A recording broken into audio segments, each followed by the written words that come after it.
Okay, good afternoon class. So what we're going to discuss today is how do we solve linear programming problems using Microsoft Excel or the Excel solver.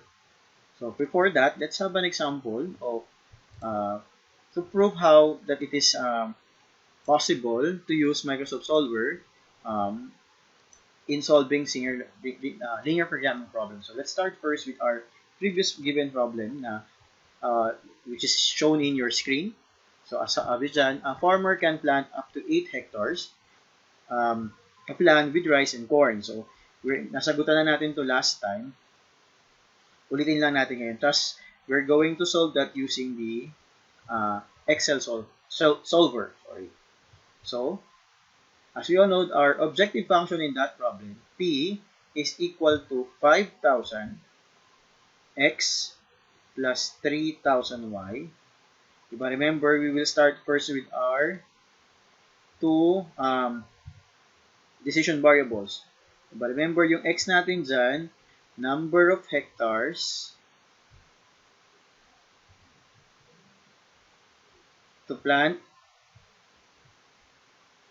yung ano natin, yung rice. Dito naman, number of hectares for the corn. So, yun pala. So, isin lang natin to. Ito naman, number of hectares to plant. Where to plant the first one, yung x natin, where to plant the rice. Tama? So, ngayon, we're able to establish that this would be our objective function. So, then that would be what will be our constraint. The first constraint that we're able to give last time would be x plus y is less than or equal to 8. Diba? The number of rice to be planted in a specific number of hectares for the rice and number of hectares for the corn. The next uh, constraint natin is yung 2x plus y is less than or equal to 10. Paano nangyari yun? Remember, di ba sabi, yung 10 natin na to yung number of fertilizer na pwede lang gamitin ng farmer, whereas yung 2x sabi, for every 1 hectare, kailangan daw niya ng 2 galon ng fertilizer para makapagtanim siya ng rice, and then 1 gallon lang ng fertilizer ang kailangan niya para makapag-produce siya ng corn for every hectare. And then, syempre, do not forget our two non-negatively constraint, which is yung x is greater than equal to 0 and y is greater than equal to 0. Just to remind you guys, we can also replace x and y to any variables that we would like to use. Kaya x naman yung ginagamit na dito kasi we are doing it for using graphical method. Remember, sa GeoGebra yung ginagamit natin. Sa GeoGebra, he only recognizes yung x and y variable. So, basically, this is our objective function. So, kung babalikan natin, ang tamang sagot natin dyan is how many, if you still remember. Sige po, let's answer that first in using GeoGebra. So, just to prove that we're going to have the same answer.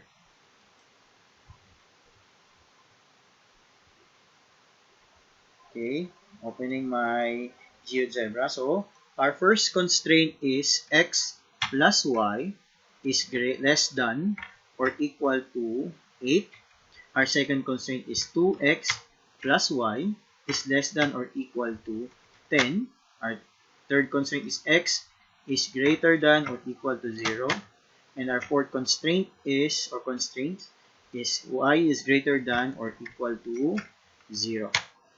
And after that, last, if you say, remember, the next thing that we're going to do is we're going to make this all this linear inequality to, we'll convert that into a line or equation of the line. So therefore, yung x plus y na less than or equal to 8 will be x plus y is equal to 8.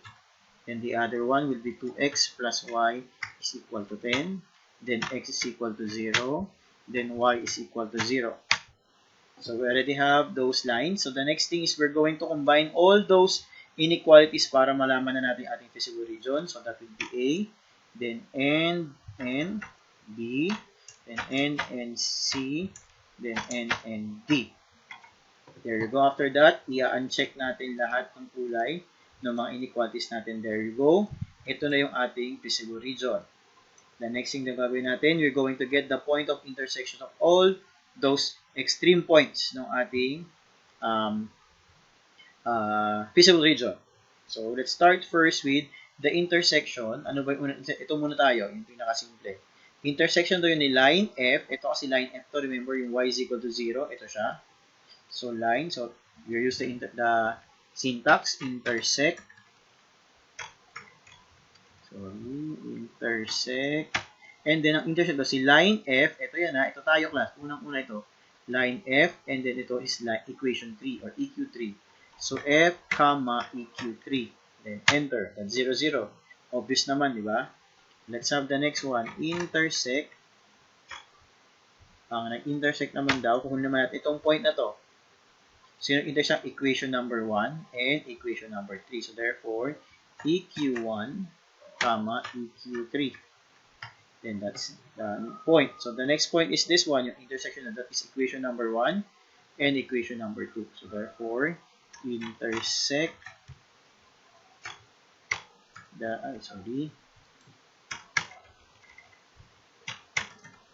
intersect, that's equation number 1 and equation number 3.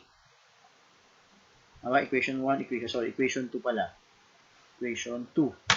And that's 2, 6. Ito yon. And then lastly, itong point na to, which is the intersection of, what line is this? This is line F. Then comma, and this line is equation number 2. So, EQ2. And there you go. That is 5, 0. So, we're able to find all the extreme points. So, gawin natin, i-input natin ngayon si objective function. So, di ba sabi ko na XY lang tayo kasi siya lang yung nire-recognize ni GeoGebra na mga variables. Then, P of XY is equal to, our objective function is 5,000X. Sorry, 5,000X plus 3,000Y. Then, remember, this one is a maximum. Hinahanap ito yung maximum. Kung babalik natin yung problem natin, di ba? Ang question is, find the farmer's maximum profit. Profit yung pinag-uusapan natin dito. So, therefore, now we can substitute now. So, P is of A, then that's 0. P of B, that's 224,000. And P of C, remember class, GeoGebra is key sensitive.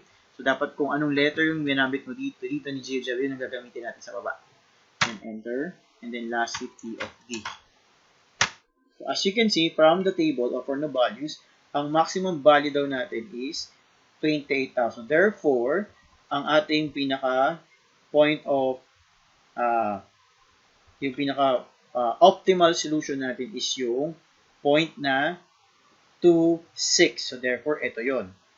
So, 2, 6. So, balik tayo dun sa ating whiteboard.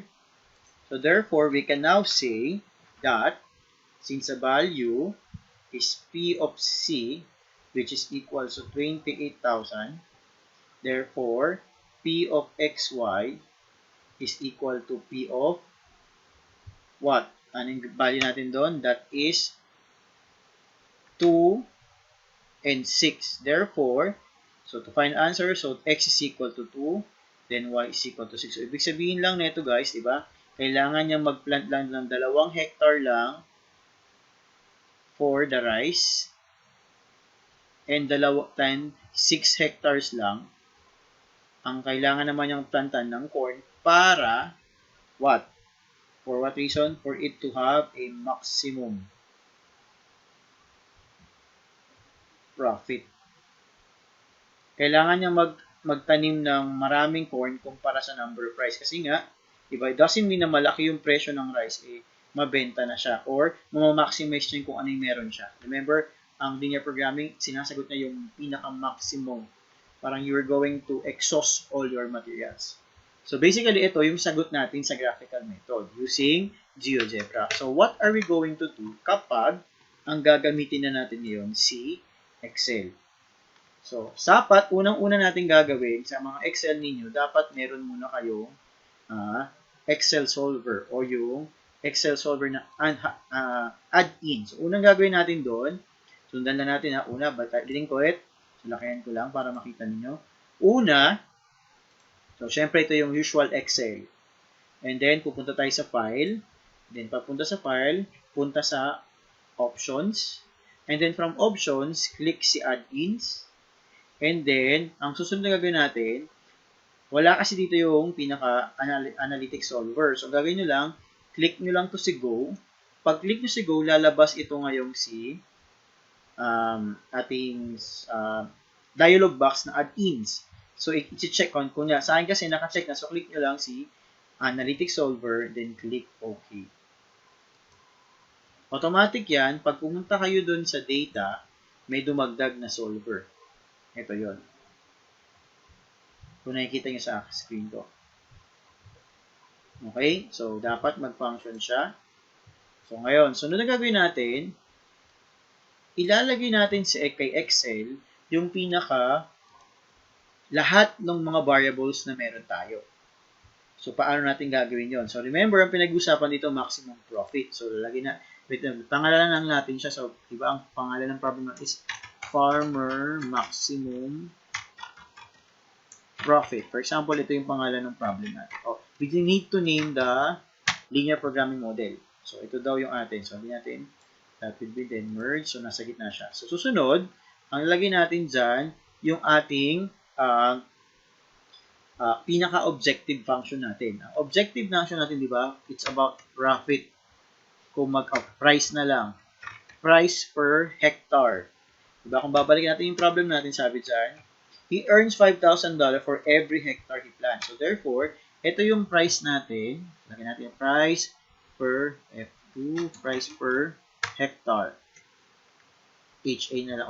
O, na hectare. Diba? So, ayusin na natin.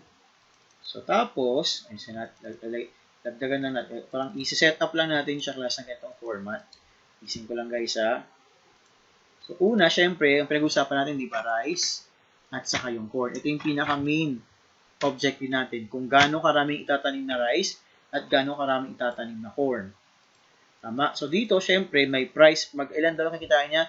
5,000 daw para sa rice and 3,000 naman para sa corn. So, yan. Naka-convert na siya sa price na presyo na money kasi napalitan ko na setup kanina. But if in case na hindi siya napalitan, papalitan nyo na lang yung amount niya. So, paano yun? Right-click lang natin, and then format cells, and then punta sa currency, hanapin nyo lang yung Philippine peso. Then, okay.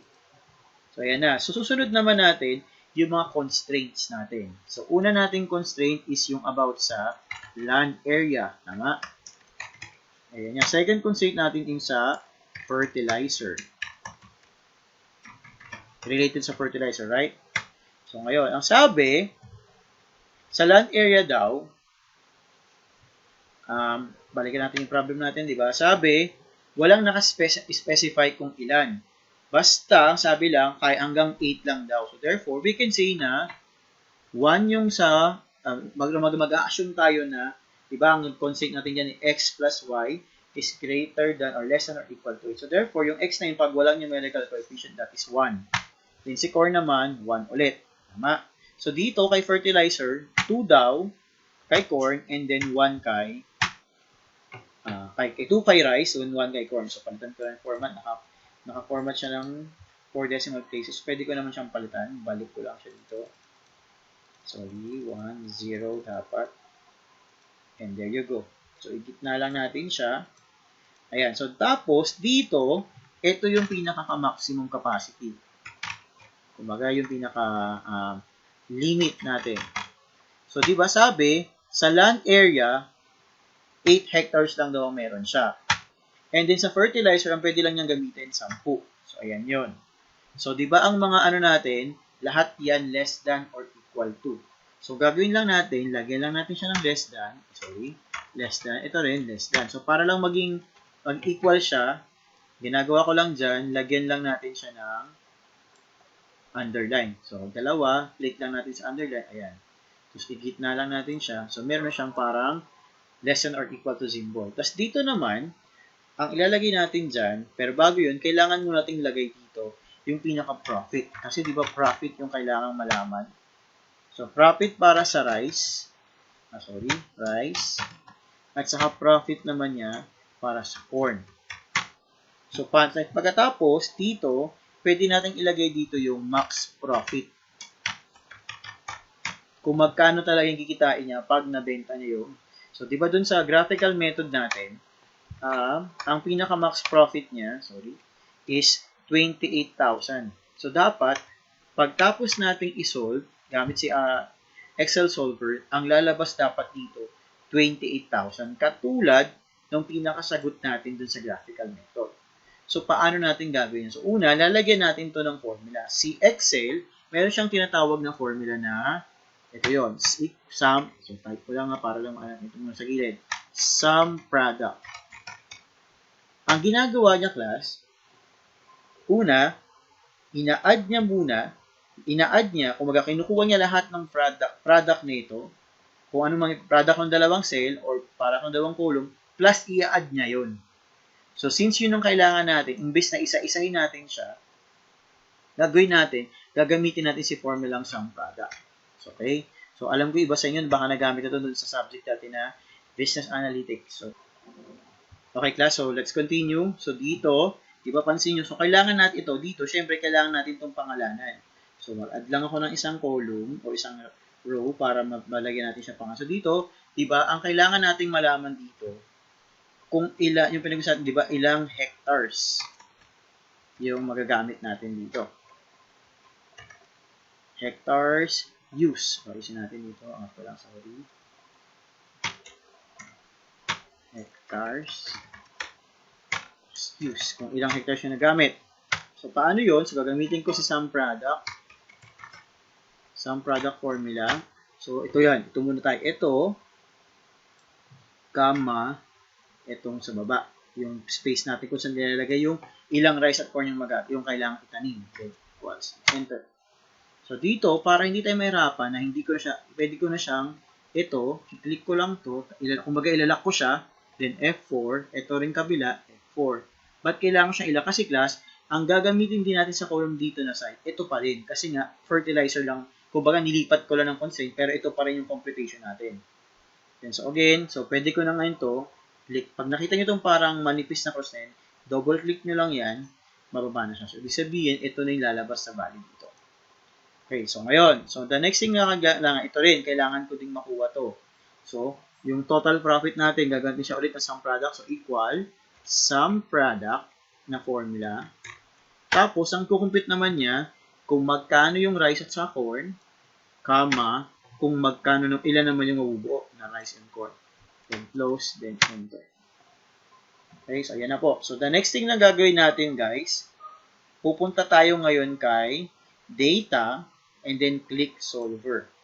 So, dun sa unang-unang set objective, ibig sabihin, saan natin ilalagay yung pinaka-max, yung profit natin. Kung pinaka-main goal natin. Di ba ang goal dito? Maximum profit.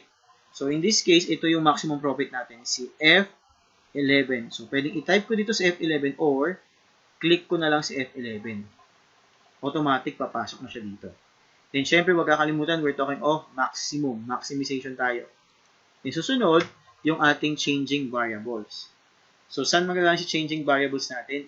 Ito yun. Kung ilang hectares yung magagamit. So, select lang natin siya. Changing variables pa tayo, class. Sorry. Ito pala. Kung saan natin ilalagay yung pinakasagot natin ng ating solver. Diba? Kailangan mo nating malaman kung ilang rice ang itatanim at saka ilang corn ang itatanim o ilang hectare ng rice ang gagawin niya, itatanim niya, at ilang hectare ng corn itatanim niya para malaman natin yung maximum profit. At for this one, para lumabas dito, sa side na to yung pinakasagot, which is yung F11. Then dito, ang ilalagay natin, kung ilan, so guys, click ko lang to ha, pwede yun, pwede i-click natin to guys, or pwede i-select na lang natin tong buong to. Yan. Pero syempre, dahil may laman na siya, B11, di ba? B11 hanggang C11. Then dito natin lalagay yung constant ito. Meron naman, delete ko lang yan guys, wala lang yan. Delete ko lang siya. Then mag-add ako ngayon ng constraint. So yung constraint natin, ito yan. Yung mga hectares na ginamit natin. So ilang hectares yung magagamit. And then, di ba, less than or equal tayo. So less than or equal. Then constraint na to, yung kabila, yung limit naman niya. And then click lang natin si OK. Then, wag natin kakalimutan na hindi pwedeng GRP nonlinear. Ang gagamitin natin dito is simplex LP. Kailangan make sure naka-simplex LP yan. And then, click solve. There you go. Lumabas sa sagot, di ba? Sagot din natin. So, di ba ang sagot dito is 2,000 o 28,000. Dun sa ating graphical method, balikan lang natin si graphical method, di ba? 28,000 din tayo. At sabi, 2 hectare daw ng rice at 6 hectares ng corn. Ganon din yung lumabas sa ating solver. 2 hectares ng rice, 6 hectares din ng corn. Ang nagamit, di ba? Na maximum natin dito, na maximize niya, nagamit yung 8 hectares at saka nagamit din yung 10. Although, itong 10 na to, not necessarily 10 yan. Meron pa rin yung sobra. But still, ang main, ano natin dyan, ito. Diba, we're able to max the profit. Ito yung maximum profit niya. At ito yung kailangan niyang itanim na rice and corn. Okay, class? So, that's the first example. So, let's have another one. Let's say, ang example naman natin isa is this one. Meron akong prepare. Wait lang, guys. So, nasa desktop ko siya. Ito siya. So, let's use this one as our sample. So, lakihan ko lang para makita nyo. Ang sabi, so basahin lang natin Kelson Sporting Equipment Incorporated makes 2 different types of baseball gloves. A regular model and a catcher's model. So, the firm has 9 hours of production time available in its cutting and sewing department, while 300 hours available in its finishing department, and 100 hours available in its packaging and shipping department. So the production time requirements and the profit contribution per glove or per gloves are given in the following table. So nakalagay sa table, class, nandiyan lahat ng capacity nila. Then the questions are, una, sabi, assuming that the company is interested in maximizing the total profit contribution, answer the following. So, total profit. So, maximization tayo ulit. Una, what is the linear programming model for this problem? Pangalawa, find the optimal solution using the graphical solution procedure and how many globs or each model should Kelson manufacture. So, ito hindi tayo mag-graphical solution. Ang gagawin natin dito si spreadsheet solver or si Excel solver. Then letter C, what is the total profit contribution Kelson can earn with the given production quantities? Letter D, how many hours of production time will be scheduled in each department? And what is the slack time in each department? So, explain ko later what do we mean by slack time. Okay? Minimize ko lang siya, guys, para ibubuksan ko ngayon sa Excel. So, ngayon, gawa tayo ng panibagong spreadsheet. Ngayon, so ang pangalan naman ng problem natin is si Kelson Sporting Equipment. Sorry, wrong spelling si equipment. Yeah. So, merge lang natin siya para nasa gitna. Hindi ko nakita pag nakaganyan. So, merge. Ayan. So, una, syempre, ang sabi dyan, ang kailangan nating malaman dyan, una, di ba, una mga tanong, gagawan linear programming model. Second, we will identify the optimal solution. In that problem nakasulat, sabi, yung graphical solution. So, ngayon, gagawin natin si Excel solver. Then later, to verify kung tama tayo, gawin din natin siya sa graphical solution. And then, how many gloves of each model should Kelson manufacture? Ilan daw yung kailangan i-produce? Okay, ngayon, so una natin lagay dito yung pinaka profit natin per gloves na magawa. Sabi, lagyan natin profit per gloves. So, sunod natin siya. So, sabi, lagyan natin so, para daw dun sa regular, so, para hindi na tayo lagyan natin siya ng mga label. Malito. So, ganito yun, guys. Pag magsasagot kayo, lagyan nyo din ng label para hindi kayo malito. So, lagyan natin dito. Una is si regular gloves. Sa kabila naman si catchers.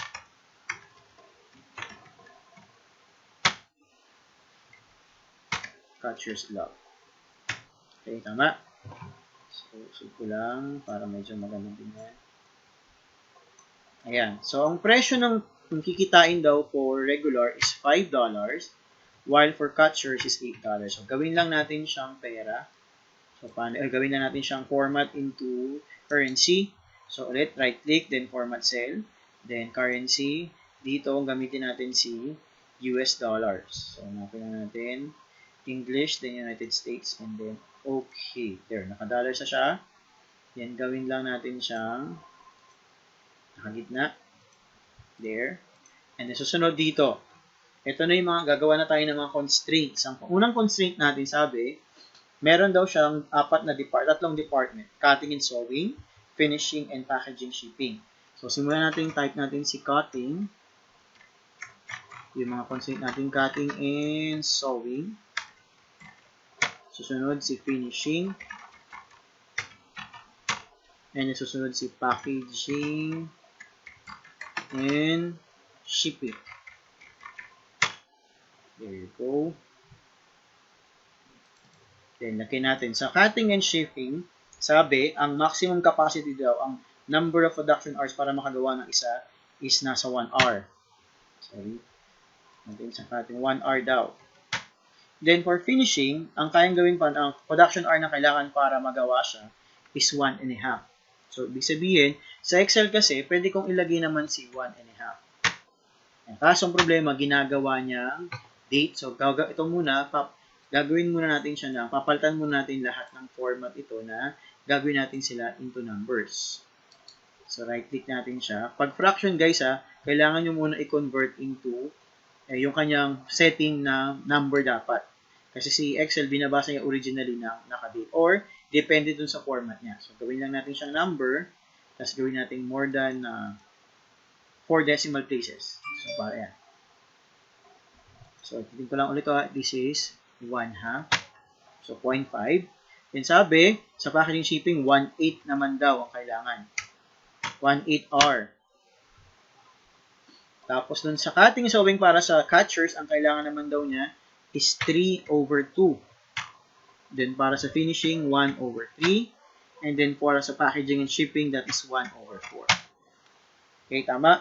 So, lahat yan, since sabi, so, meron sila ngayong, diba, sabi naman din, nakalagay din dyan, meron silang production time. Kumbaga, yung maximum, yung available. Lagyan natin dito, available production hours. Production hours. Nakalagay, di ba? Yun nakalagay. That was written in it was given also in the problem. So, the production hours for cutting and sewing, that's the maximum, which is 900 hours. Para naman daw dun sa, for cutting and that's for cutting and sewing. While for the finishing, the maximum production hours is 300. While for the packaging and shipping department, the maximum available or the available production hour is equal to 100. So, ibig sabihin, if this is the maximum production hour or the available number of hours, what would be our inequality symbol? Is it less than or equal or greater than or equal to? Diba dapat less than or equal? Kasi nga, diba, ito daw yung available. So, hindi dapat, it should not exceed this available hours. Kasi syempre, pag nag-exceed, that would be a big problem. So, gagamitin natin again si less than, and then less than. Para magmukha siyang less than or equal to, gagawin lang natin, select mo lang siya, then palitan mo lang siya, gawin mo lang siyang underline.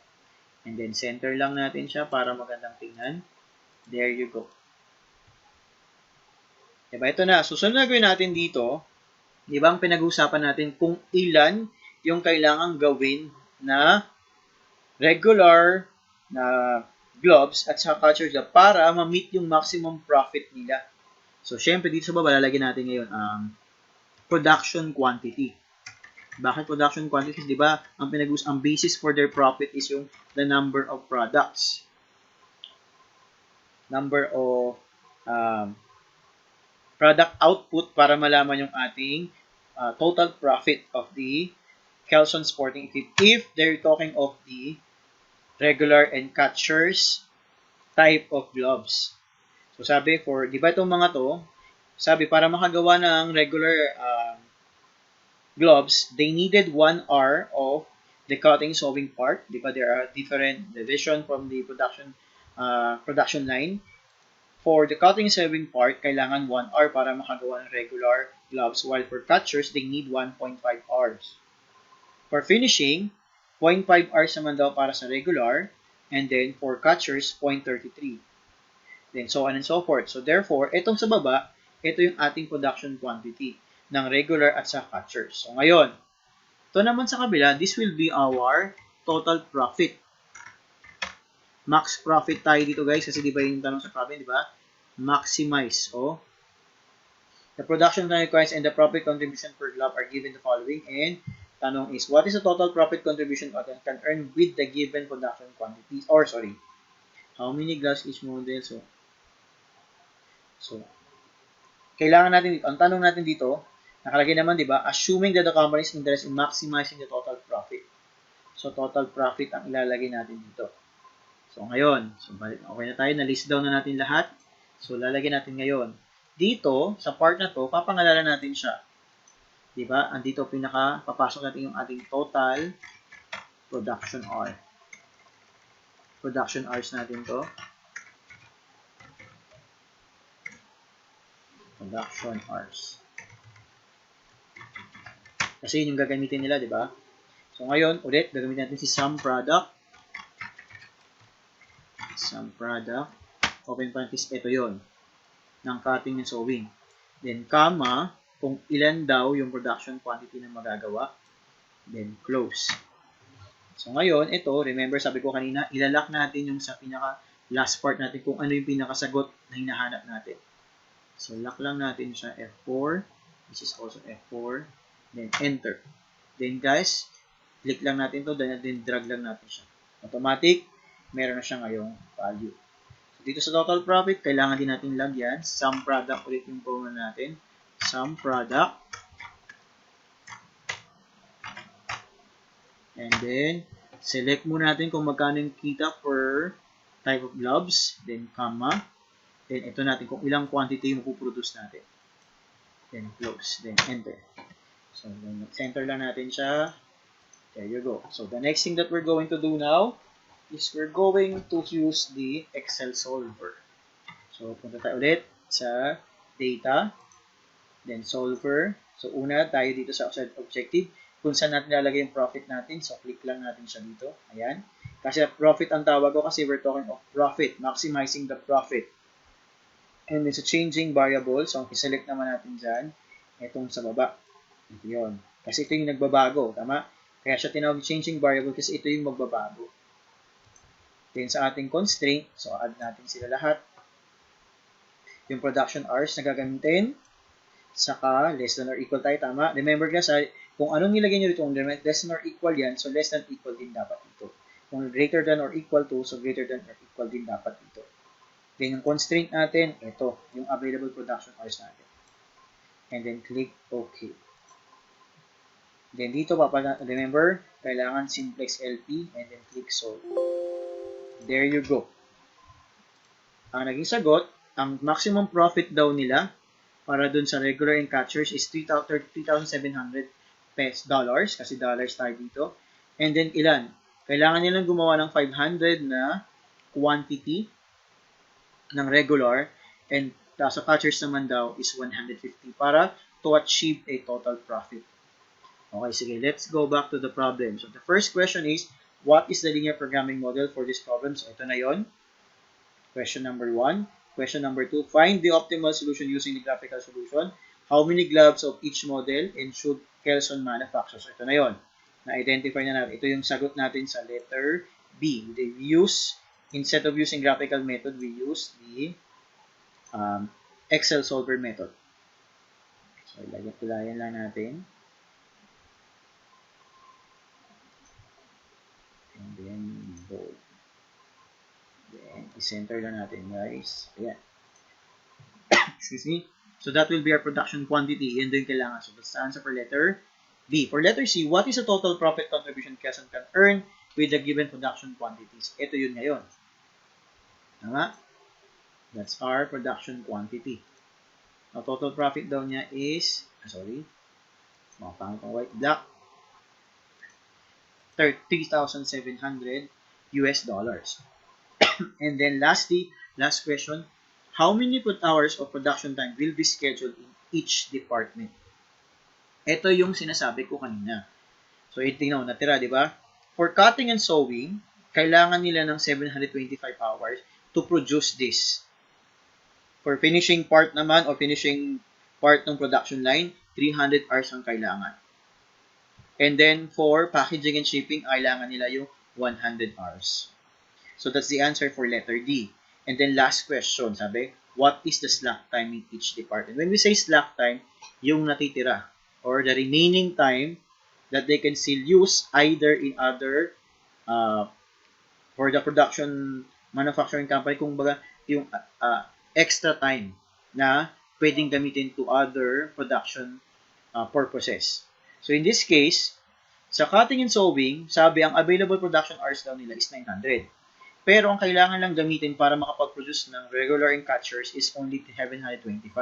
So, therefore, para malaman ko kung may slack time tayo dun sa cutting and sewing department, so gawin natin, yung available hours, i-minus natin sa kanya yung production hours na gagamitin for the cutting and sewing to produce regular and catcher's gloves. So, equal to enter. So, ngayon, may lumabas na 175 na slack time. So, ito yung tinatawag na slack time natin. While for finishing, sabi ang available hours na is 300. Ang production hours na gagamitin is 300 also. So, therefore, 0 slack time.